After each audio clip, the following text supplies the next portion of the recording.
Welcome to the Man of Recaps. This is Paradise, Season 1. Xavier Collins is the head of Secret Service protection for the cool young President Cal Bradford. But now, a few years later, we're not in the White House. We're led to believe it's a private residence after Cal's term is finished. And today, Xavier finds that Cal has been murdered. There's a dozen mysteries around the bedroom, but the motive at least is clear because someone has stolen the tablet with classified information on it. We unravel the mysteries through flashbacks, learning how we came to be here. There was a previous assassination attempt where Xavier took a bullet for Cal, and after these two became close friends. But last night, they had a big fight. A drunken Cal in his bathrobe was rambling about his classic rock mixtape. We learn that Xavier's wife is apparently dead, and somehow it's Cal's fault. It's related to the big twist at the end of episode 1. This quaint little town called Paradise is inside an apocalypse bunker. Yes, they are the last remnants of humanity. The outside world has been destroyed. The head honcho in charge down here is Samantha Redmond, codenamed Sinatra. She was the billionaire who, when they learned the world was ending, took charge in building this billionaire bunker. They let Cal stay president to be a figurehead for the people, but the real leaders here are the billionaires who paid for it. Sinatra doesn't want to cause a panic, so they're going to hide the fact that Cal was murdered and say he died of natural causes. They immediately inaugurate the vice president and tell the city that everything's cool. This, of course, is very suspicious, so Xavier's confident Sinatra's the one behind the presidential assassination. Sinatra sure seems like a villain, but in her flashback we learn she's not a monster. She was a nice person with a happy, loving family. But when her son died, it pretty much broke her. And it apparently broke her husband too. The only time we ever see him is lying here in bed. So Xavier tries to solve the mystery. Right now his best clue is one of Cal's cigarettes on which he wrote a 6-digit code. But Xavier doesn't know what that means yet. It'll have to wait for a big reveal at the end of the season. This murder actually should be easy to solve because of course they've got cameras everywhere. But the agent on duty that night, Cal's friend Billy, decided to take a nap. And while he was laying there not moving, someone froze the cameras. They're missing a couple hours that night. And the agent manning the cameras that night was Billy's not-so-secret girlfriend Jane, so these two clearly did it together. But turns out they paused the cameras so they could goof off and play the president's Nintendo Wii. Yeah, they do this most nights because they're already living in a secure apocalypse bunker. Who's gonna try to kill the president? In charge of the official investigation is Agent Nicole Robinson, who has not so secretly been sleeping with Cal for a while now. Xavier thinks that's pretty suspicious, but she has a rock-solid alibi. Xavier, of course, is a suspect himself, and he's interviewed by Paradise's therapist, Dr. Gabriella Charabi. She was Sinatra's therapist who helped her through her son's death and has since become her best friend and right-hand woman. She asks Xavier a hard-hitting question: is part of you happy that Cal's dead? And the mystery deepens when she gives him a secret signal to say yes. Since everyone knows he blames Cal for his wife's death, it's less suspicious if he admits it. Xavier comes to talk to her, but she's like, let's go for a walk. I'm pretty sure my office is bugged. They walk all around this town of Paradise, which is a really nice place. She explains that they went to such expense to build a nice normal town, because if your apocalypse bunker is a depressing, obviously dystopian silo or something,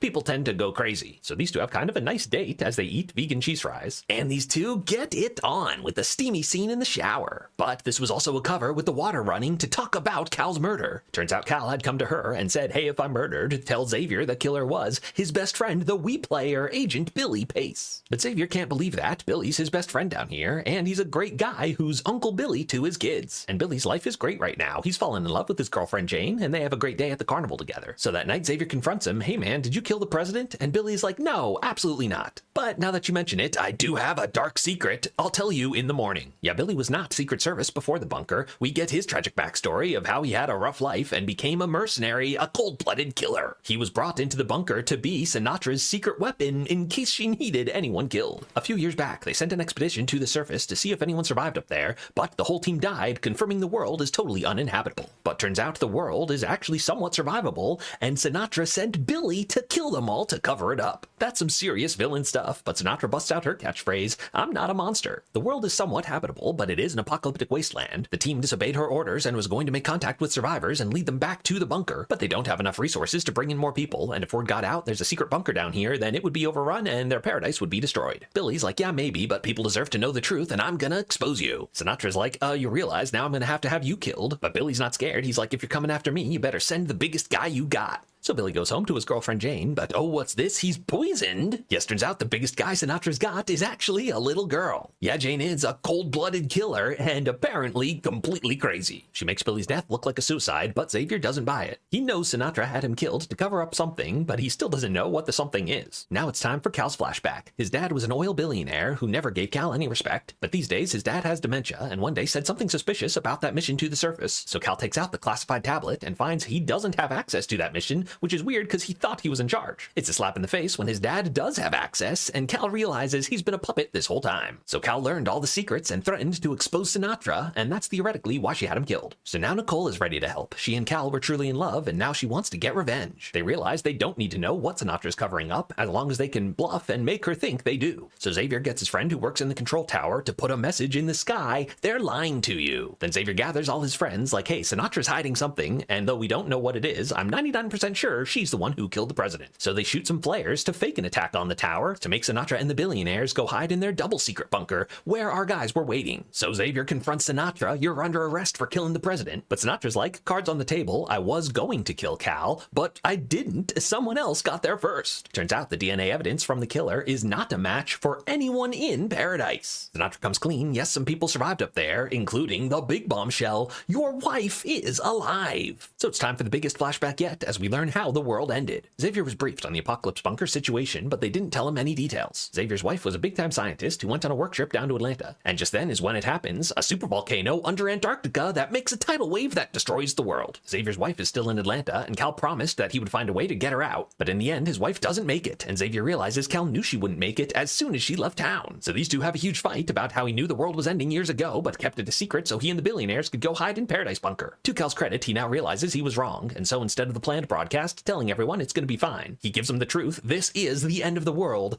Go be with your families. Besides the tidal wave, the bigger problem is all the countries start nuking each other to get a better starting position for the post-apocalypse. And one of the missiles hit Atlanta, so Xavier believes his wife is definitely dead. But the presidential nuclear football had a secret option: a giant EMP that would wipe out all electronics on the world, including nuclear missiles. So as the missiles were flying, Cal hit that button, stopping many of the detonations. So there are survivors up there, and one of them who's been broadcasting is Xavier's wife. And Sinatra's got even more leverage. She had Xavier's daughter picked up by her killer Jane. She busts out her catchphrase: I'm not a monster. Everything I do is for the greater good. But you're gonna stop this coup and go back to the way things were, or else I'll kill your daughter. And it's here Sinatra realizes, maybe I am a monster. Gabriella tries to talk to her friend: hey, you're not a bad guy. But Sinatra's decided to keep Paradise safe. She has to become the villain. So now it's finally time to solve the mystery: who killed the president? Xavier remembers that Cal was weirdly excited about the classic rock mixtape he made, a mixtape that he made down at the library. Turns out the library books are coded with 6-digit numbers, yes, from the cigarette. So now Xavier finds the book where Cal hid all the classified information. But now Xavier's attacked by the librarian. It's like, what? Who even are you? And now we get his tragic backstory. Turns out he was the foreman of the crew that was building the bunker. But during the excavation, they hit bad chemicals that were going to get all his men killed. He tried to stop it, but instead they locked him out because the work had to continue. So he went down the conspiracy rabbit hole and discovered it was a secret billionaire apocalypse bunker. And so it was he who was the previous attempted assassin trying to expose the truth. Then on the day the world ended, there was a big prison break, and turns out his prison was right next to the bunker he helped build. He found the real librarian who looked decently similar, and so he stole his identity and got into the bunker. For years he's been living peacefully, forgotten about his past vendetta, until the president rolled up to his library in a bathrobe wanting to make a mixtape. It brought all his anger back, and so that night he decided to finish the job, and he killed the president. The irony, of course, being that Cal was not the mastermind and was actively trying to expose Sinatra's lies and bring the truth to the people. Long story short, this guy decides to go out in style and yeet himself from the top of the bunker, which is a long way down. Now Xavier comes back to Sinatra: hey, I promise to be good, just give me back my daughter. But there's been an unfortunate wrinkle. She was like, hey Jane, don't kill the kid unless you have to. But Jane was all too happy to do it in exchange for the Nintendo Wii. Sinatra was like, what? Are you crazy? And Jane doesn't like being called crazy, so she went rogue and killed his daughter anyway. Xavier is devastated. He kneels down to cry, and of course to grab the secret gun he had in his sock. Now he's gonna kill Sinatra, but someone else shoots her first. Yes, it's Jane. She's like, hey, your daughter's fine. I managed to rescue her. Yeah, she never blew her cover. These two just had a fun girls' day. She shot Sinatra non-lethally, like, hey, I saved your life. Don't call me crazy again, and give me that Nintendo Wii. So while Sinatra's recovering, the billionaires are bickering, and the puppet vice president is theoretically in charge. And so in Paradise, everything goes back to normal. Except, meanwhile, Xavier's daughter has been kind of dating Cal's son, and on the night of Cal's murder, she was going over there and found the classified tablet, and she's had it the whole time. She got Cal's son to get his grandpa to unlock it, and they learned all the secrets. And so he completes his father's mission and gets the truth to the people. As for Xavier, he says goodbye to his kids. It's time to go find his wife. He's gonna fly out into the wasteland, and by the way, he is a pilot. That was his whole backstory. His father and grandfather were pilots too, so he knows how to fly a plane. And that's where Paradise Season 1 comes to an end. If you liked this recap, hit that subscribe button for more of the best recaps of TV and movies.